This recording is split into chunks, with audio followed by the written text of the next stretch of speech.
Welcome to my channel. அதிக பேர் video பார்க்குறீங்க, சப்ஸ்கிரைப் பண்ணாமல் பார்த்துக்கிட்டு இருக்கீங்க. சப்ஸ்கிரைப் பண்ணிவிட்டு பாருங்கள்.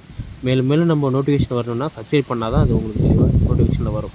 நம்ம வந்து முக்கியமான வீடியோஸ் மட்டும்தான் நம்ம எடுத்து போடுவோம். நம்ம இன்றைக்கி வந்து ஆனியனில் தான் திரும்பி எடுத்திருக்கோம்.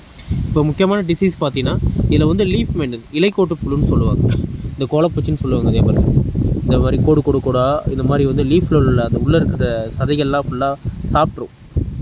உள்ளே இருக்க சாப்பிட்ருச்சுன்னா அது வந்து பார்த்திங்கன்னா ஸ்டாண்டாக பயிர் வந்து ஓரளவுக்கு க்ரோத்னஸ்லாம் இருக்காது, பயிர் கருகிக்கிட்டே வரும், பயிர் வந்து வெறப்பாக இருக்காது, அந்த மாதிரி பிரச்சனைலாம் இது பண்ணாது. ரெண்டாவது வந்து பார்த்திங்கன்னா ஒளிச்சேர்க்கை வந்து பெருசாக பண்ணுறதுக்கான வாய்ப்பு வந்து ரொம்ப டல்லாகிடும். முடிஞ்ச அளவுக்கு வந்து பார்த்திங்கன்னா இந்த மாதிரி விஷயங்களுக்கு வந்து பார்த்திங்கன்னா நீங்கள் கரெக்டான டைமிங்கில் வந்து மருந்து அடிச்சிடணும்.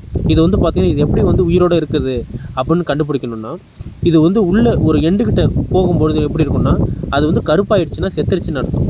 அதே வந்து எல்லோ கலரில் இருக்குதா, உள்ளே பார்க்கும்போது எல்லோ கலரில் இருந்துச்சுன்னா அது வந்து பார்த்திங்கன்னா புழு வந்து சாகலைன்னு அர்த்தம், இலைக்கோட்டு புழு. அது அந்த மாதிரி பார்த்துக்கிட்டு நீங்கள் வந்து யூஸ் பண்ணிக்கலாம். Okay, thank you.